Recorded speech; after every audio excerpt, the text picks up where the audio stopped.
com muita alegria que nós iniciamos esta noite mais um estudo da Palavra de Deus, né? Nós somos felizes por tudo aquilo que o Senhor está fazendo conosco a cada quarta-feira, nos ensinando, nos fazendo crescer. E nós estamos nos estudos introdutórios ao livro de 2 Samuel. E se o Senhor permitir, já terminaremos. Hoje, na verdade, domingo, né? E com certeza, na segunda-feira, nós começamos já 2 Samuel, capítulo 1. E aí os irmãos da igreja,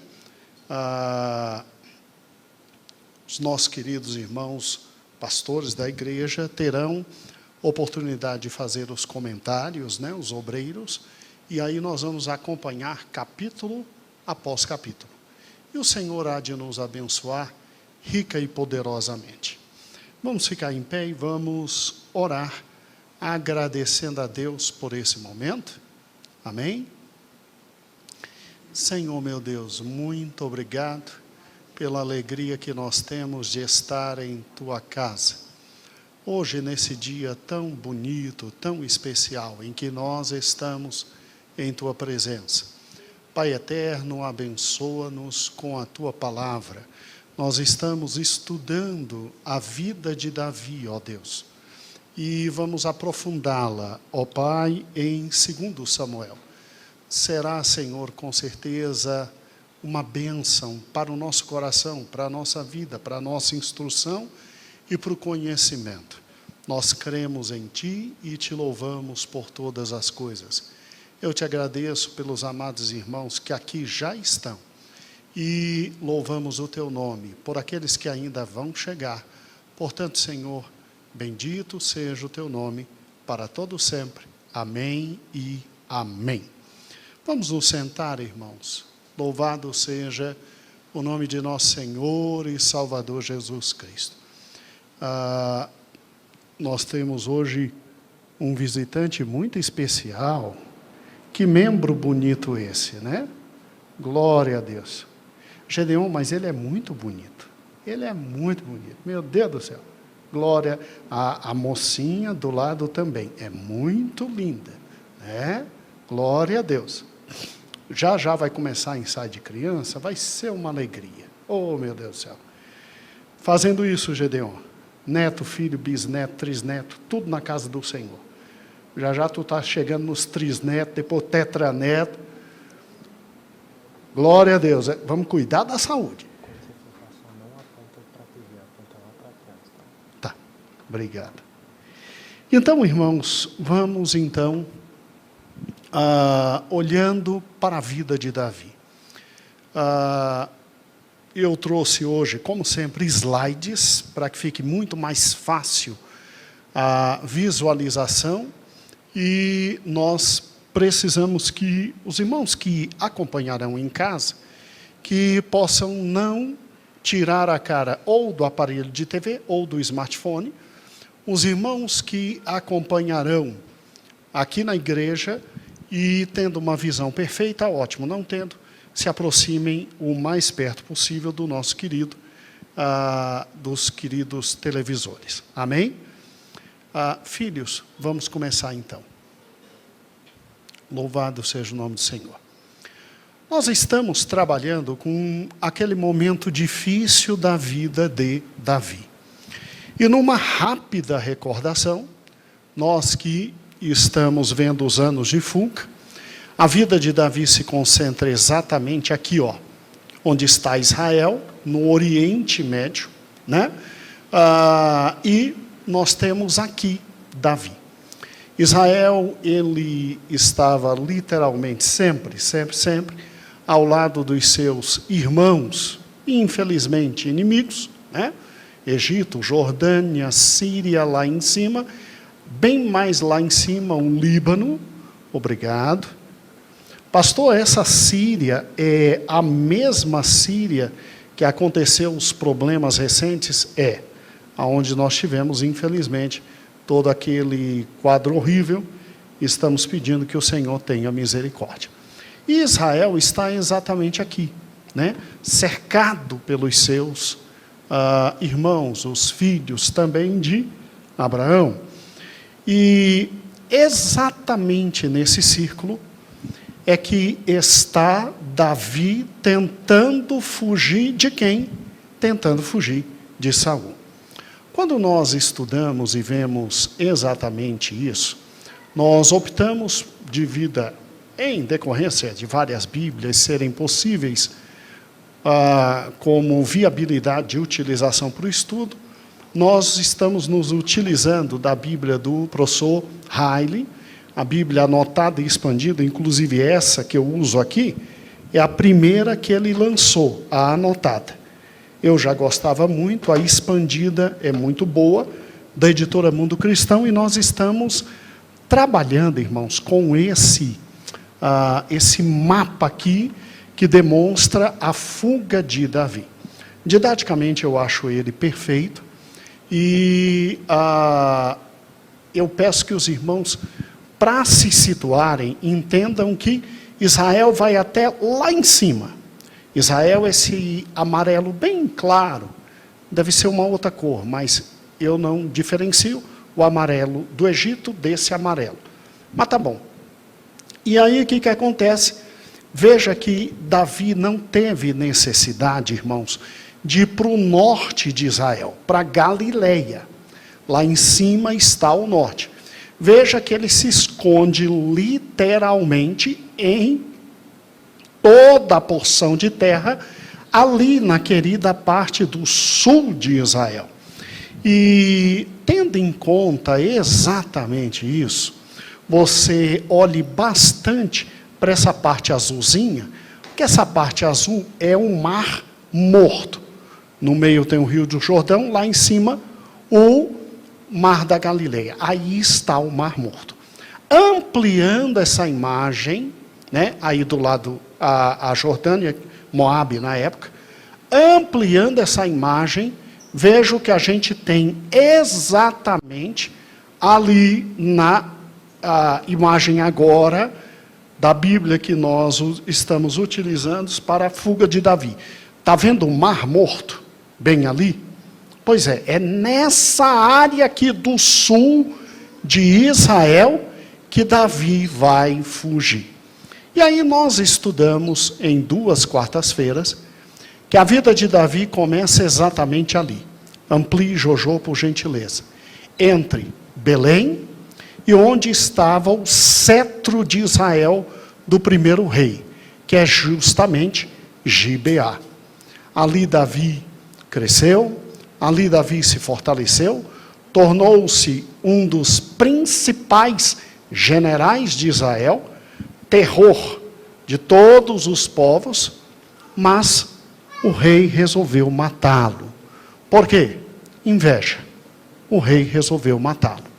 E aí Davi tem que fugir, sair correndo. Ele, em primeiro lugar, meu filho, pode voltar a imagem, né? Ele, em primeiro lugar, foge para Ramá. Depois de fugir para Ramá, porque ali estava o sacerdote, o último juiz, Samuel, ele tem que fugir para Node. E depois que ele foge para Node, foge porque ali está todo o serviço sacerdotal dos levitas vindos ainda de Eli. Ele se sente desprotegido e ele tem que fugir lá para o outro lado. Ó, a distância, ele tem que fugir para Gate. E Gate é onde estão os filisteus. Lá ele verifica que a vida dele está entre a vida e a morte, se finge de doido e olha para onde ele vai. Olha essa seta, olha o caminho, né, que ele trilha, né? Ele vem para Adulão. Por que Adulão? Porque era parte do território onde se tinham muitas, mas muitas cavernas mesmo, e ele poderia fugir nessa parte do território. Aí ele está só, ele está depressivo, ele está arrebentado, ele está achando que vai morrer. Ele escreve o Salmo 142, como nós vimos. Ele sente a morte a um passo atrás dele, mas a família vem consolá-lo. E com a família, 400 homens vêm atrás dele. E aí, o que acontece? Bem, amados irmãos, ele vai fugir para o outro lado. Você conseguiu ver? Vou voltar aqui. Ele vai para Moabe, Mispa de Moabe.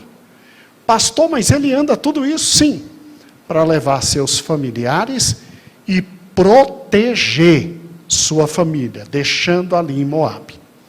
Irmãos, como nós vimos, o profeta Natã vem atrás dele e é dito para ele voltar para Israel, e ele vai ali para as colinas, ali embaixo, tá? E fica também ali em cima, porque o 6 também está ali em cima, em Massada. Até aqui nós vimos que, quando Deus faz isso com Davi, o torna um fugitivo e errante, Deus está, na verdade, preparando um novo rei. E um rei que tinha que ter qualidades especiais. E a primeira lição que nós vimos foi a lição no tocante à questão da confiança. Nós estudamos juntos e vimos que Deus tira tudo de Davi. Mulher, família, amigos, emprego. Para quê? Para que Davi dependesse completamente de quem? De Deus. O cargo é muito elevado. O cargo não permite que ele dependa de mais ninguém, a não ser Deus. Segunda grande lição que Deus estava trazendo a Davi, irmãos, era no tocante às questões dos recursos. Davi tinha que aprender a duras penas, que uns confiam em carros, outros em cavalos, que são os recursos naturais e os recursos culturais. Mas nós faremos menção do nome do Senhor. O que Deus faz com Davi? Depois que tira tudo, bota em Adulão as últimas pessoas possíveis de serem treinadas e gerarem um exército. As últimas. O que Deus faz? Deus ensina a trabalhar Davi, a trabalhar com aquilo que era possível. E ele transforma fugitivos, devedores, revoltados, pobres, algumas Bíblias dizem descamisados, em um exército. Em um exército. Muito bem. Depois que passa isso, você se lembra que Davi está aqui, ó, amando do nosso querido profeta Gade. Aí chega uma notícia terrível, que foi essa aqui. Estão atacando Keila. E era a primeira vez que o exército de Davi ia ter que enfrentar um exército maior e mais organizado. Por quê? Porque quem ataca Keila? Ataca Keila todo mundo dessa região aqui, ó. Filisteus. Todos os filisteus, das cidades grandes dos filisteus, desde Gade até Ecrom lá embaixo, atacam Keila. E Davi pergunta, vou. O exército dele diz, meu amigo, a gente agora que está começando, nós vamos ser arrasados. Ele de novo pergunta ao Senhor, e Deus diz, vai. E Davi simplesmente vai a Keila, né? Ele sai daqui, ele atravessa todo o deserto de forma muito estratégica, e ele chega ali, porque essa era a área de atuação dele, ele chega em Keila, e ele liberta Keila. Ele liberta Keila.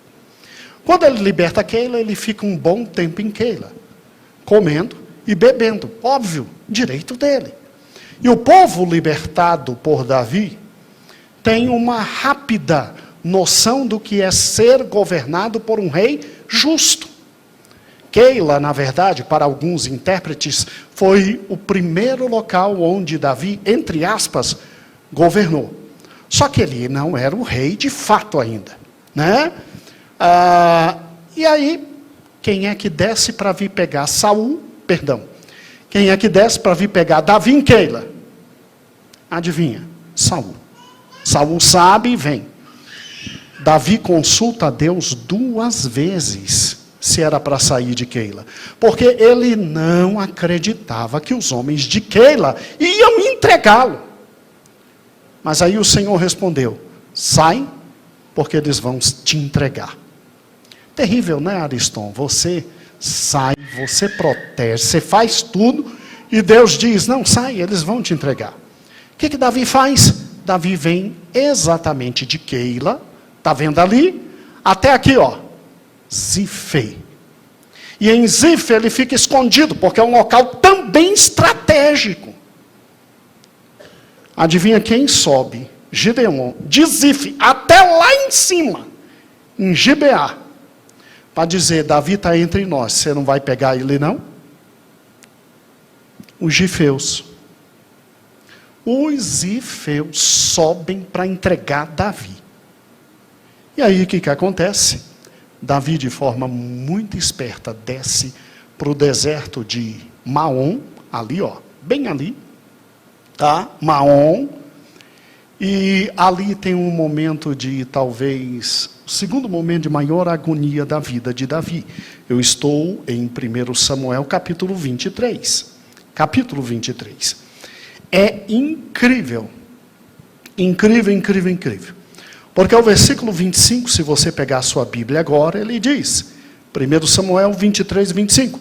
Saul e os homens foram ao encalço dele. E isto foi dito a Davi, pelo que desceu para a penha, que está no deserto de Maom. Maom. Ouvindo Saul, perseguiu a Davi no deserto de Maom. O que aconteceu? Diminui a imagem, filho, porque nós vamos ver agora um milagre de Deus. Ó que lindo. Adivinha quem atacou de novo? Talvez Keila, porque não tinha cidade forte como Keila. Você pode ver ali, não tem cidade forte como Keila. Ali é tudo cidade filisteia. Filisteus de novo atacaram. A Bíblia não diz que eles atacaram Keila. Mas Keila era a única cidade rica possível de ser atacada de novo. Eles entraram de novo no território. E aí quem contou, segundo a palavra de Deus, para Saul que isso estava acontecendo? Um dos seus espias. Saul volta para salvar e Davi foge para Gade. Olha que interessante. Aqui está, amados irmãos, o texto bíblico. E Saul ia do lado do monte, e Davi e os seus homens do outro lado. E temeroso, Davi se apressou a escapar de Saul. Saul, porém, seus homens cercaram Davi e aos seus homens para lançar mão deles. Davi ia morrer. 3.000 homens contra 400. Estrategicamente, era um homem fantástico. Então, veio os mensageiros a Saul dizendo: apressa-te e vem, porque os filisteus deram com ímpeto e entraram na terra. Se deram com ímpeto e entraram na terra, pegaram a cidade mais perto deles. A Bíblia não diz.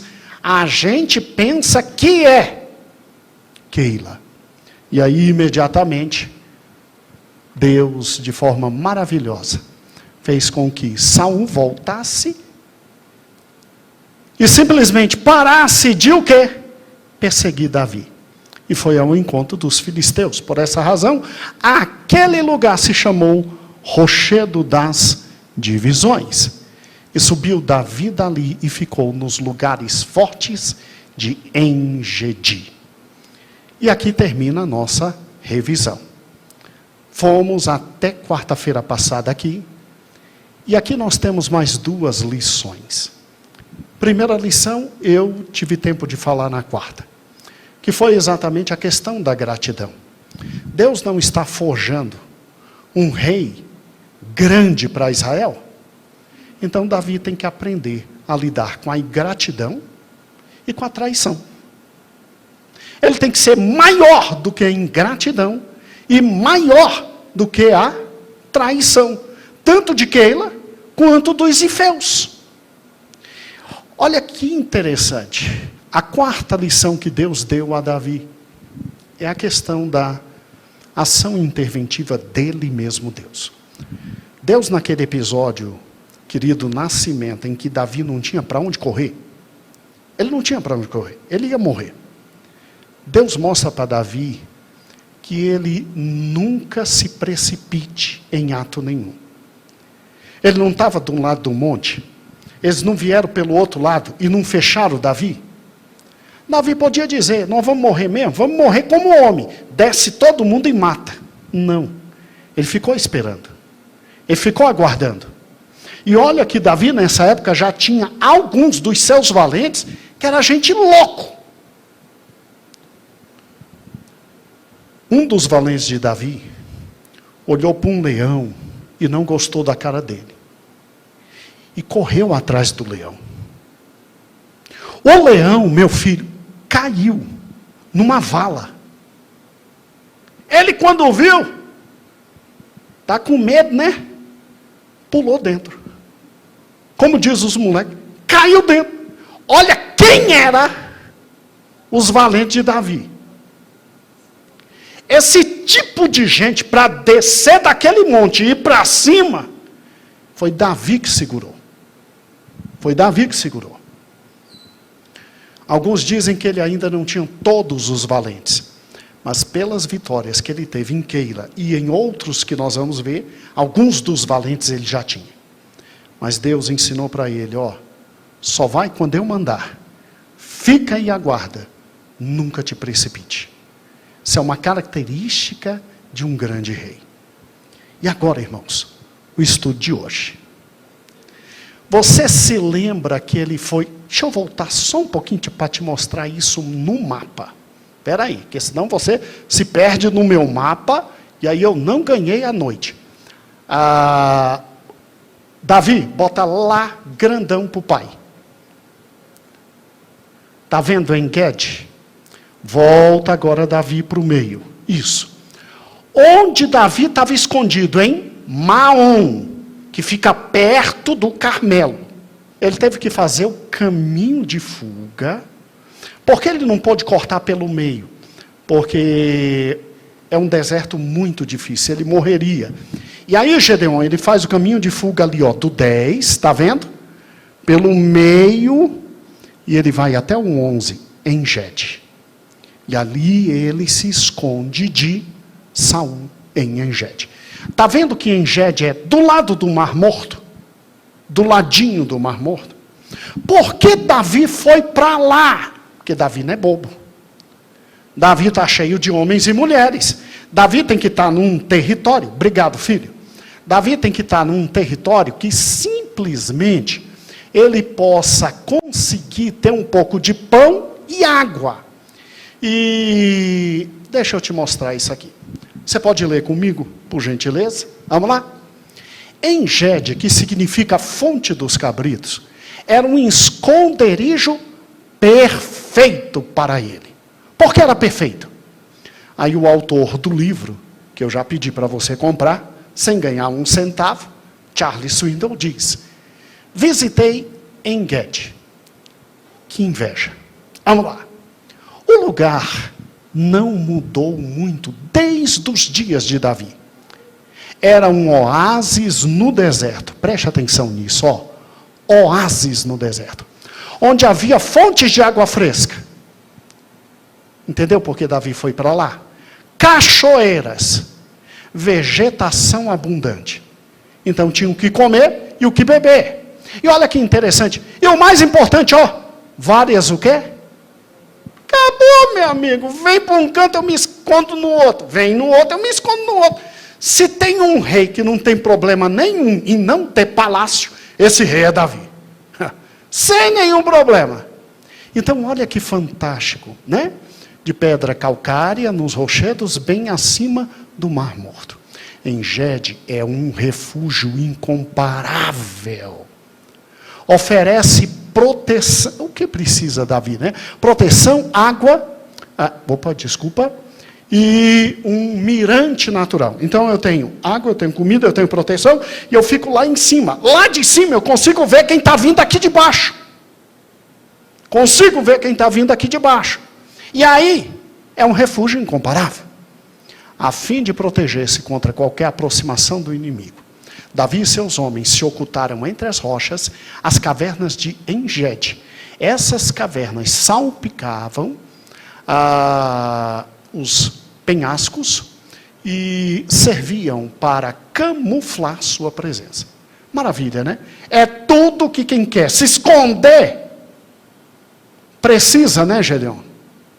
Agora, dá para acreditar que um homem como Davi teve que passar por isso? Deus é Deus, né, irmãos? O Senhor é Senhor. Vamos lá. Na batalha, o lugar mais elevado é sempre melhor que o mais baixo. E era ali que Davi se encontrava, num lugar alto. Vamos então, Davi. Vemos então Davi salvo e seguro, com um generoso suprimento de água. Saul termina seu confronto com os filisteus, você se lembra? E volta a perseguir o homem que o odeia com todo ardor. Irmãos, para quem ainda não comprou, de novo propaganda. Davi, um homem segundo o coração de Deus, Charles Swindoll, e eu tirei da página 110. Agora, acompanhem comigo algo interessante. Então, em 1 Samuel, capítulo 24, 1 Samuel, capítulo 23, vemos o milagre de Davi sair de Maom e ir até os lugares seguros de En-Gedi. Então, quando você lê a Bíblia, lugares seguros de En-Gedi, capítulo 23, versículo 29, entenda por quê, tá? Charles Swindoll nos deu a visão do que estava acontecendo. Então, voltando para cá, onde é que Davi está? Aqui, ó, En-Gedi. E olha que interessante. Você consegue se lembrar de alguma coisa vendo essa foto? Destaque a foto, Davi, por gentileza. Ou Josué.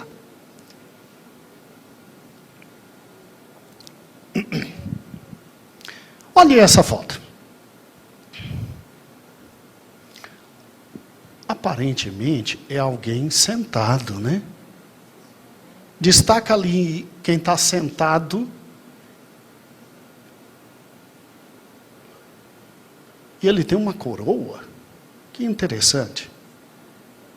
E alguém vem por trás, ruivo. Davi era ruivo. E corta uma parte. Que interessante. Adivinha o que aconteceu aí? Pode voltar, filho? Pode voltar.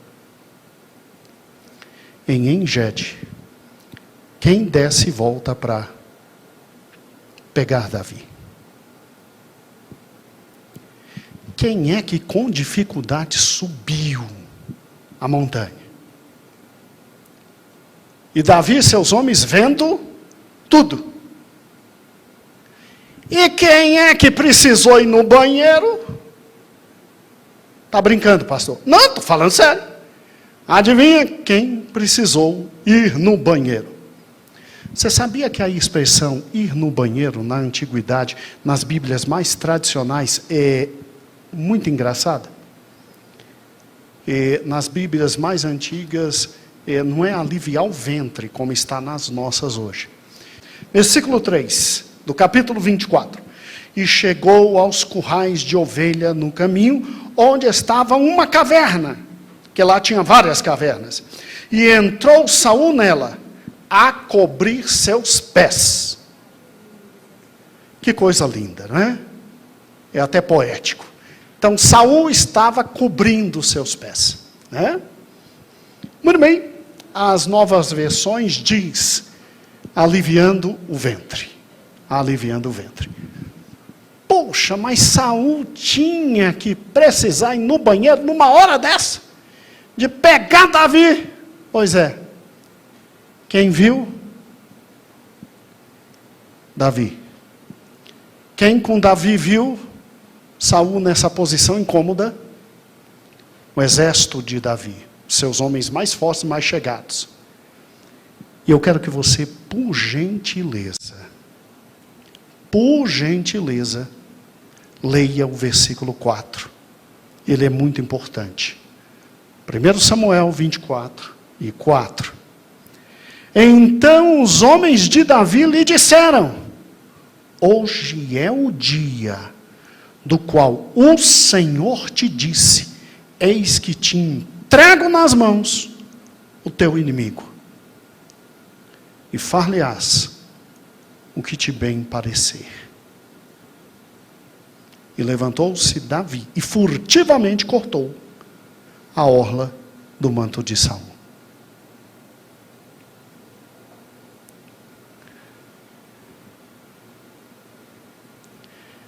Tem conselho mais sutil que esse? Pare e pense. Saul não ia morrer? Tinha nem defesa. Entrou no banheiro errado. Mas ia morrer sem dó e piedade. Davi não erraria aquele golpe. Mas Davi, ele sabe que alguns fatos na vida, quem coordena e quem dá a ordem é o Senhor.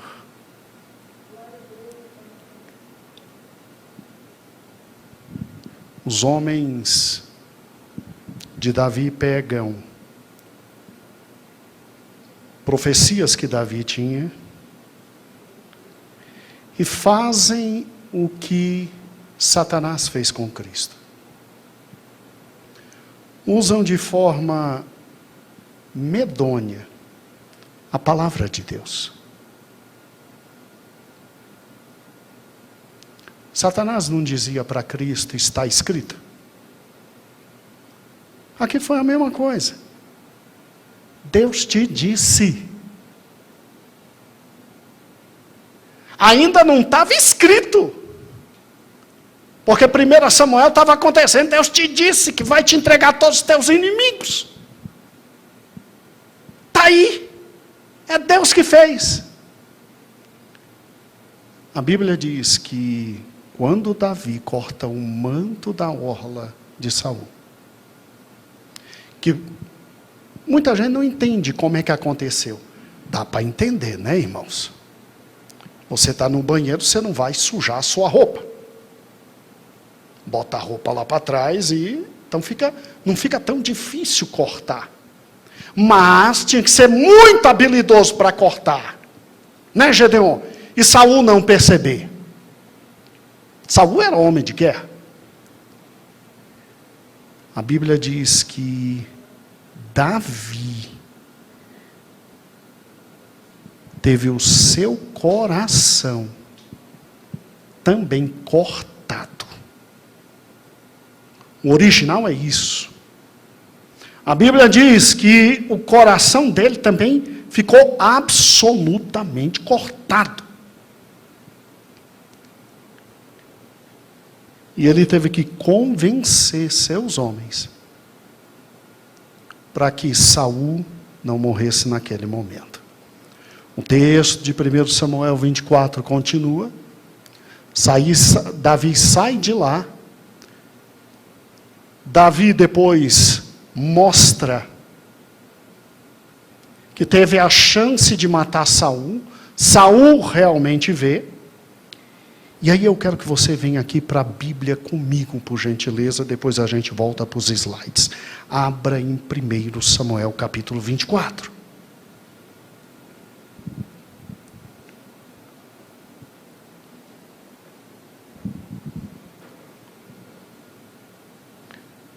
A Bíblia diz que Saul sai, nem percebe, Davi vem, Davi grita, Davi se ajoelha e chama Saul de meu Senhor.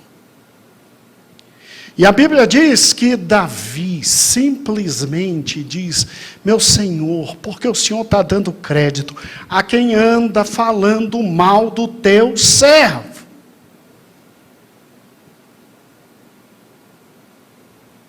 Eu hoje tive a chance de te matar, mas não te matei, porque tu és ungido do Senhor. Porque vida e morte estão na mão do Senhor. O viver e o morrer é Deus que decide. Agora, versículo 11. Olha, pois, meu Pai, e vê aqui a orla do teu manto na minha mão. Não falo de haver eu cortado a orla do teu manto sem te matar. Reconhece e vê que não há em mim nenhum mal, nem rebeldia contra ti. E ainda andas à caça da minha vida para tirá-la. Julgue o Senhor entre mim e ti, e vingue-se o Senhor a teu respeito. Porém a minha mão não será contra ti. Nos perversos que proceda a perversidade. Versículo 14. Após quem saiu o rei de Israel? A quem persegue? A um cão morto, uma pulga. Seja o Senhor o meu juiz, e julgue entre mim e ti, e veja e pleiteie a minha causa, e faça justiça e me livre da tua mão. Olha a culpa. E tendo Davi acabado de falar a Saul, todas essas palavras disse Saul: é isto a tua voz, meu filho Davi. Chorou Saul em alta voz.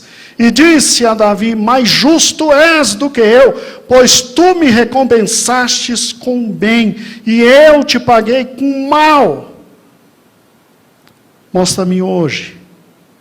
Mostraste-me hoje que me fizestes bem, pois o Senhor me havia posto em tuas mãos, e tu não me matastes.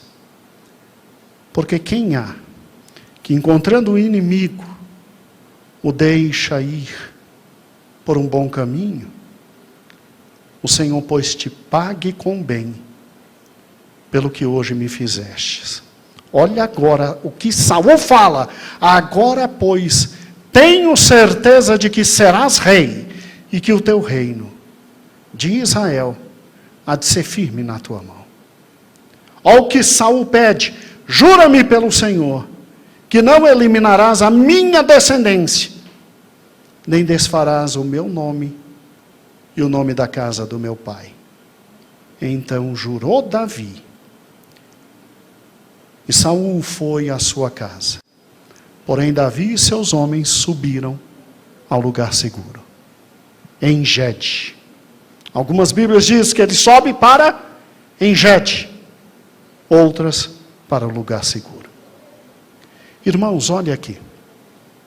Vamos lá, filho. Essa é uma das maiores lições que Deus deu a Davi. Um rei tem que saber direitinho o que é vingança. E um rei que tem um coração diante do Senhor, ele tem que entender que a vingança é de Deus. E que Deus é que diz quando vai ter e quando não vai ter. Se lembra que Deus mandou Saul destruir Amalequitas? Ali ele poderia ir, que Deus mandou. Então, Deus ensina a Davi que nem toda oportunidade vem dele. E que a vingança é dele. Eu não posso deixar de compartilhar com você algo lindo aqui. De novo, do professor Charles Swindoll. Está grande, mas eu quero que você leia comigo. Filhos, amplia para ficar em 2, 3 parágrafos. Amplia, e aí a gente lê com calma.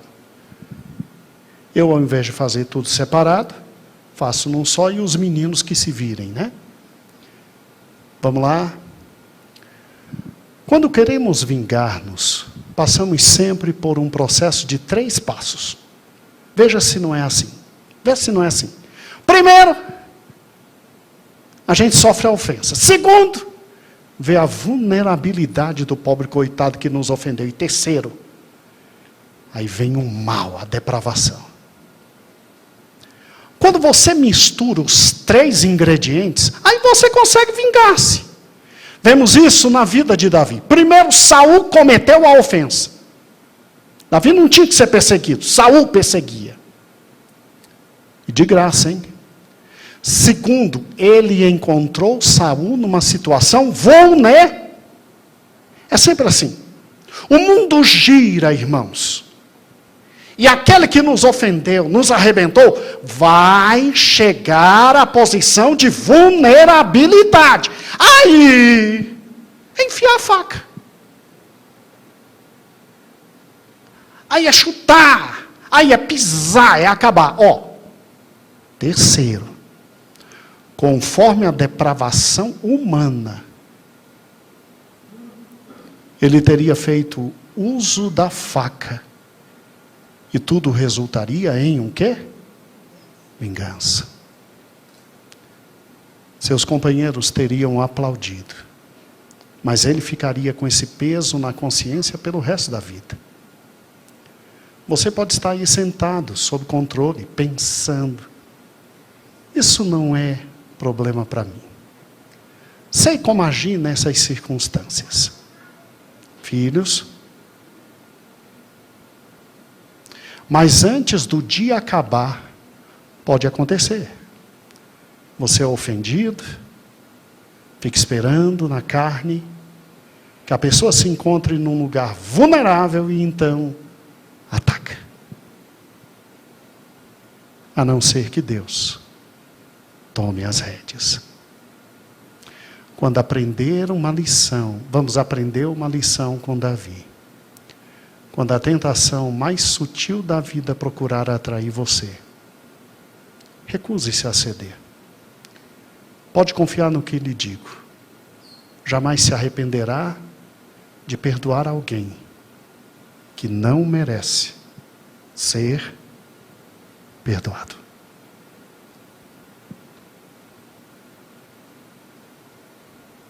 Sim, Charles Swindoll, página 121. Agora, vamos para o querido mapa. Davi está aqui, em Gedi. Teve a chance de acabar com Saul, não fez. O que acontece? Olhe para cá. Se lembra daquele local onde Davi quase morreu, porque Saul ia pegá-lo? Maom. Amplia Davi. Em Gedi, aí vai até Maom, meu filho. Está vendo? Olha lá Maom. Ótimo. Agora volte à imagem. Você viu a distância que há um para o outro? O que Davi está fazendo em Maom? Uai. Olhe para isso aqui. Davi tinha que viver como fugitivo. Você se lembra? Se lembra da aula passada que ele vivia como fugitivo, protegendo Israel, e aí o pagamento dele era a proteção? Ia acabar o suprimento, obviamente, em Gedi. Ele ia ter que continuar andando com, não mais 400, mas 600 homens, protegendo, guardando. Adivinha quem mora em Maom? Riquíssimo, perto do Carmelo, um descendente de Caleb. Um homem chamado Nabal. Eu estou em 1 Samuel capítulo 25. 1 Samuel capítulo 25.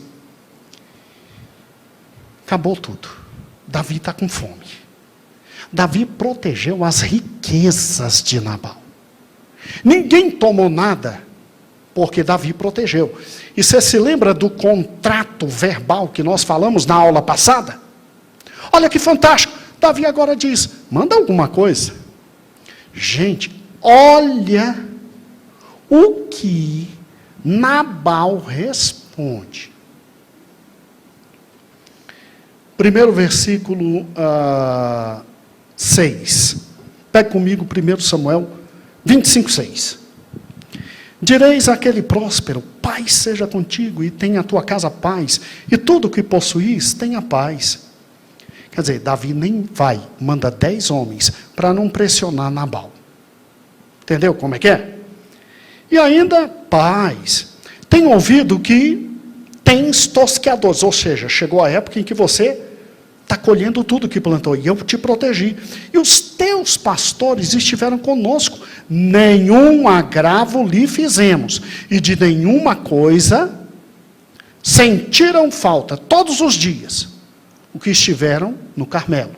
Ou seja, nem nós pegamos,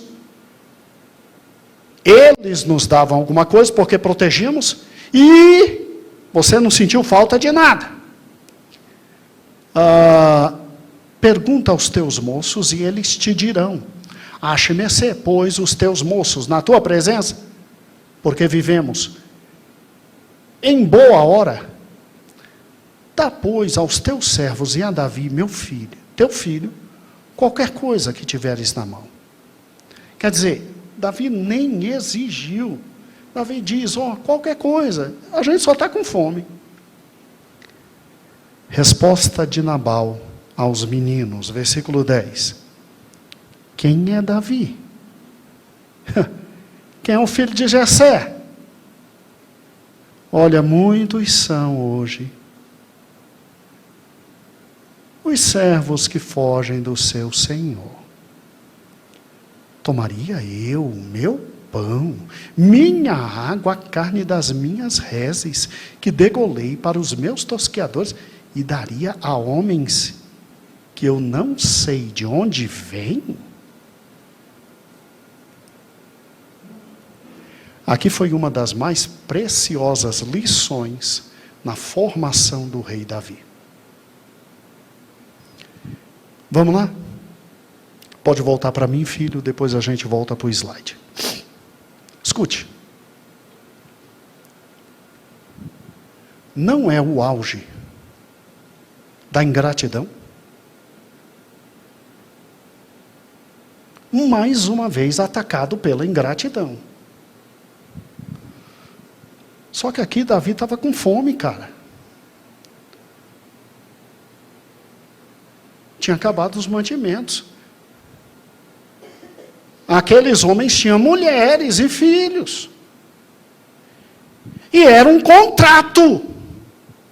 Porque se os servos de Nabal não quisessem Davi, teriam falado. Se calaram, é um contrato. É normal entre eles.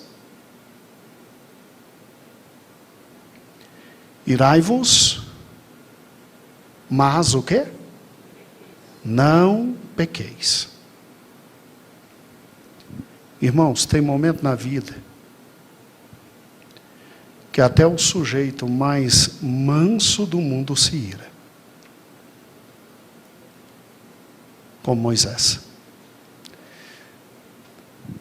Tem momento que a vida está tão pesada que se irar não é problema. Deus até disse: calma. Irá vai. Não vai é depois da ira, que é a loucura. Gente, meu Deus. O que Davi disse? 400 homens desçam comigo. 200 fica cuidando aí. Se amanhã de manhã um de Nabal estiver vivo, meu nome não é Davi. O Senhor não está comigo. Você já pensou o que aconteceu? Davi explodiu. Davi, que já vinha pressionado, explodiu. Pensa comigo, precisa de 400 homens para matar Nabal? 5 acabava com Nabal. Sabe aquele momento que você está tão chateado em casa? Inclusive uma parte do livro que eu vou botar, muito interessante, fala sobre isso. Tem uma brincadeira que dizem que a mulher falou tanto, encheu tanta paciência do marido, por causa de um rato, que simplesmente o marido disse: o rato está aonde? Ali. Gedeão, ele trouxe uma garrucha, matou o rato, mas caiu a casa. Ele pegou uma viga legal. Aí olhou para ela e disse: e aí? Homem! Mas está morto o rato. Está morto o rato. É sério, irmãos.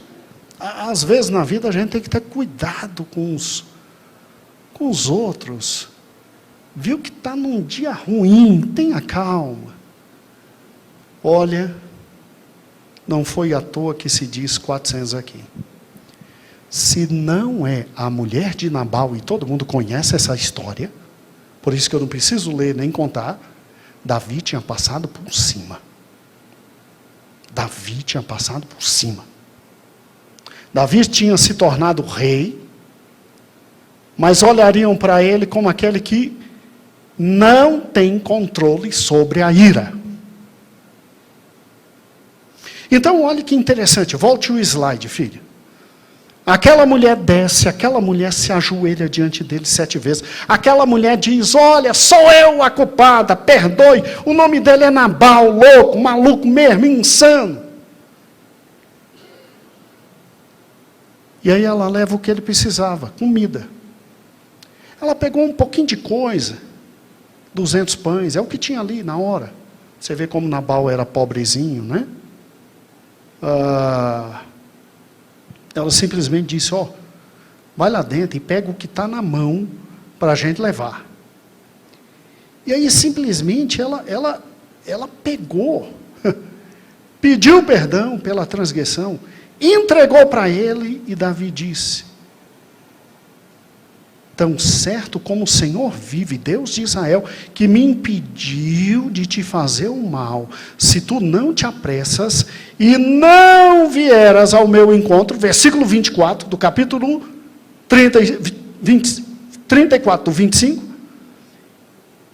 não teria ficado Nabal até o amanhecer, nem sequer um do sexo masculino. E Davi recebeu da mão de Abigail e foi em paz. Gente, como é que ele não mata Saul, mas vai matar Nabal? Explica para mim. Se Davi quer Davi, tem problema com ira, e eu e você, mas Deus ensinou para ele algo fantástico.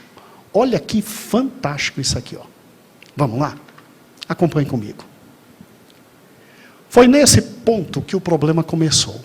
Agarre-se à sua poltrona. Este é Davi, o nosso herói, o mesmo indivíduo que meses antes se recusara a revidar ou contra-atacar, mesmo quando Saul tentava matá-lo. Este é Davi, modelo magistral de paciência. É possível que os homens de Davi tenham dado a resposta de Nabal na hora errada. Vamos enfrentar a verdade. Os homens famintos ficam irritados. Provavelmente que Davi esteja no campo.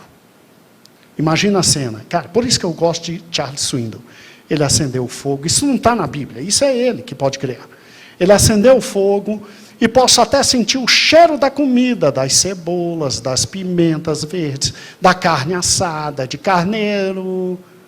Mas seus homens voltaram de mãos vazias.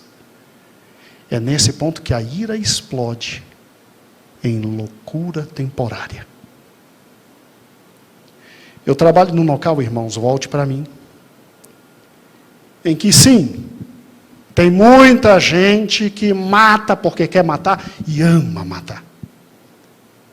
Mas tem pais de família que num momento de ira não tiveram na frente dele Abigail. Não tiveram na frente dele Abigail. Tiveram ao contrário, uma esposa que diz, tu não é homem não, vá lá. E aí vem o júri, 20 anos de cadeia, e ela chorando desesperada depois da sentença.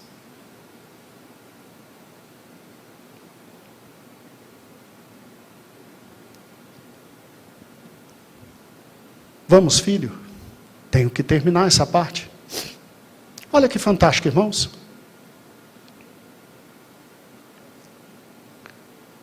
400 homens. Isso irá provavelmente cuidar de Nabal, não acha? Quando você faz algo exagerado em sua casa, há um ditado que diz: você está matando uma barata com uma espingarda. Você mata mesmo a barata, mas também derruba a parede. Ninguém pega uma espada só para discutir. Podemos ter razão. Podemos ter, então, uma boa ideia dos pensamentos de Davi. Estamos falando de matança. Não há necessidade de levar 400 homens para acabar com um pão duro. Davi perderam o controle. A última coisa que se espera de um rei é que ele perca o quê? Charles Swindoll, páginas 126 e 129. Mas o que Deus mostrou para Davi? Deus ama tanto Davi, que Deus, sabendo que Davi ia botar o pé pelas mãos, ele manda Abigail. Foi Deus que fez a fofoca chegar a Abigail. E foi Deus que usou aquela mulher. Deus ensina a Davi que ele tem que ter autocontrole. E Davi nunca mais se esqueceu disso. Irmãos, Davi está então aqui. Acaba a comida, ele vai trabalhar em toda essa área trazendo proteção. E agora ele tem que ir para Zif. E por que ele volta para Zif? Mas pastor, Zif não é aquele local que entregaram ele? Os zifeus não é tudo X norte. Sim. Mas por que ele volta para Zif? Porque Zif é aberta. Zif tem muitas montanhas. Zif tem opção para ele se defender e para ele defender pessoas e viver, gente. Davi não era bobo, não. Só que tem um problema. Adivinha quem subiu de novo para Gibeá e contou: Davi está por aqui. Não, eu não posso acreditar que esses zifeus são piores que os filisteus. Ah, é? Abra 1 Samuel, capítulo 26, versículo 1, que diz assim, depois de terminar a história de Nabal e Davi. Vieram os zifeus a Saul, a Gibeá, e disseram: não se acha Davi escondido no outeiro de Aquilá, defronte a Gesimon? Então Saul se levantou e desceu ao deserto de Zif, com ele 3.000 homens escolhidos de Israel, a buscar Davi. E aqui, irmãos, aqui você tem estas duas imagens.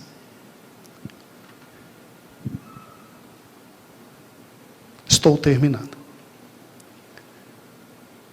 A primeira imagem ali do canto, essa aqui, é porque foi com Davi um parente dele. Ele não quis levar todo mundo. Ele levou somente um parente dele, 2 ou 3. E Abissai chegou e disse: você não vai matar Saul não, tá? Ó Saul deitado, dormindo. Deixa que eu mato. que aí não cai na tua mão. Deixa que eu me viro com Deus.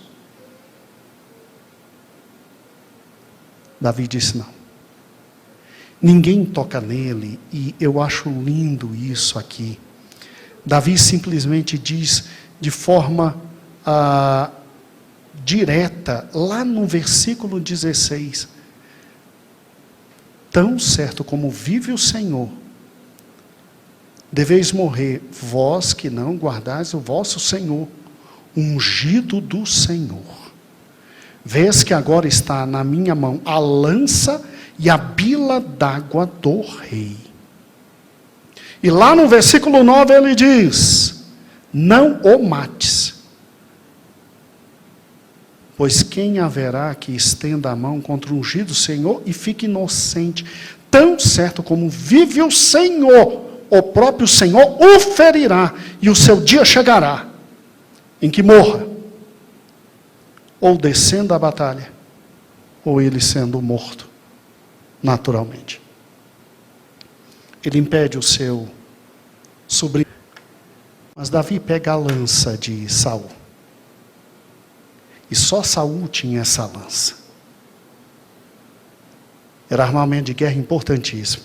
Davi pega o que está ali do lado, ó, o pote d'água. E Davi grita, estou aqui com a tua lança, estou com o teu pote d'água, pode voltar para mim, filha? E aí no versículo 16 ele grita para Abner, que capitão é você, Abner? Que Deus lhe mate, rapaz. Como é que tu não cuidas do ungido do Senhor? Saul chora de novo. Vá lá para o versículo 25. Então Saul disse, bendito sejas tu, meu filho Davi, pois grandes coisas farás e de fato prevalecerás.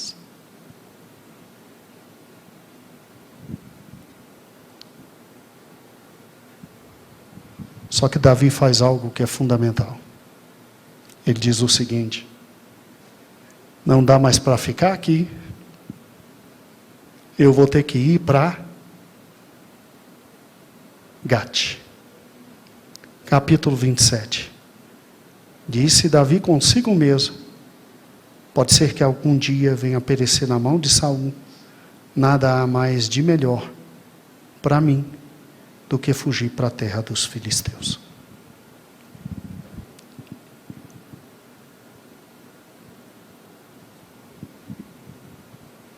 Vamos para o mapa?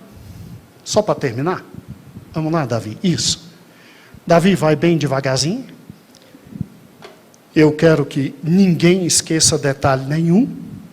Que aí na próxima quarta, quando eu trouxer um mapinha desse, para cada um de vocês, vocês já só olham para o mapa e lembram a história de Davi em 1 Samuel. Tá bom? Vamos lá devagarzinho. Lá em cima, Davi, lá em cima. Davi primeiro ficava entre Belém e Gibeá. E você já sabe por quê. Em Gibeá ele se torna o grande homem de Deus. Saul persegue, ele vai até Samuel em Ramá. Não dá para ficar por lá, ele desce para Nod. Não tem como ficar por lá com os sacerdotes. Ele foge pela primeira vez, olha a distância, vá lá para o 3, Davi, para Gate. Chega em Gate, ele vê que vai morrer, se finge de doido, vai para a caverna de Adulão. Lá o Senhor multiplica Davi, dando 400 e sua família. Para proteger a família, ele dá uma volta enorme, vai lá para o outro lado. Olha o tanto que ele anda. Pode ir, Davi. Vai com Davi também. Isso. Lá para Moabe. O profeta Gade diz, volte para Israel. Ele volta ali embaixo e ali em cima. É uma região dele. Ele fica sabendo que Keila é atacada. Ele agora vai para Keila e a livra.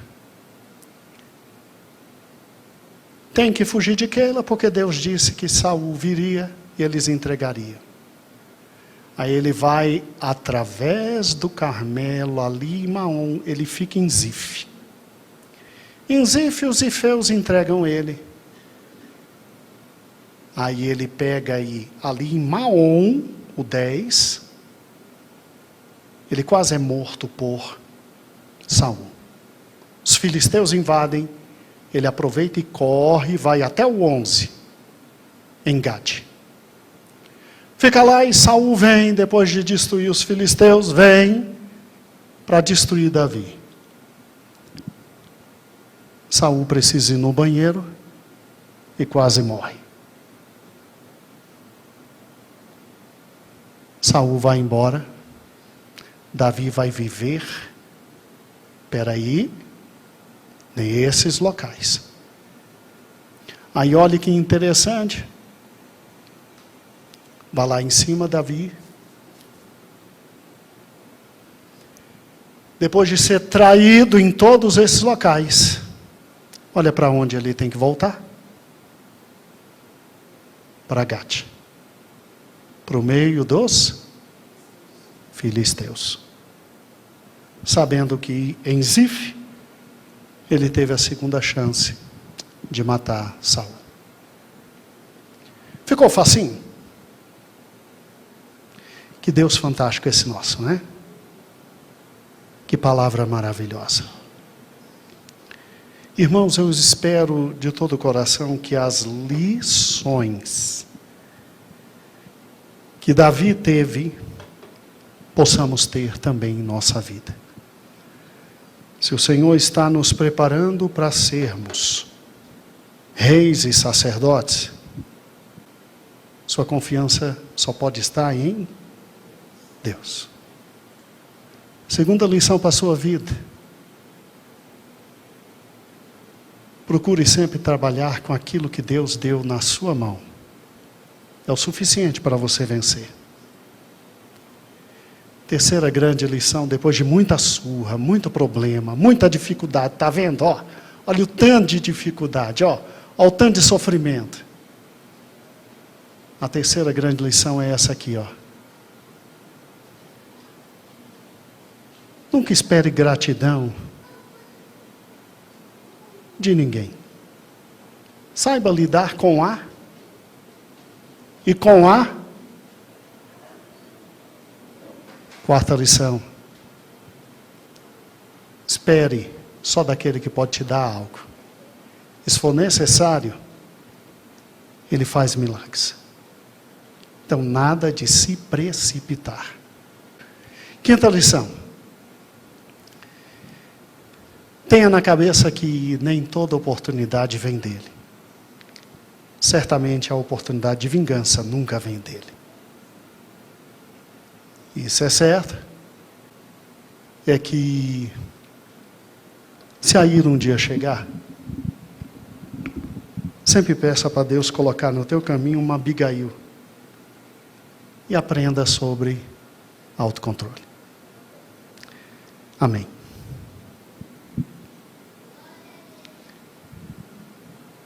Glória a Deus.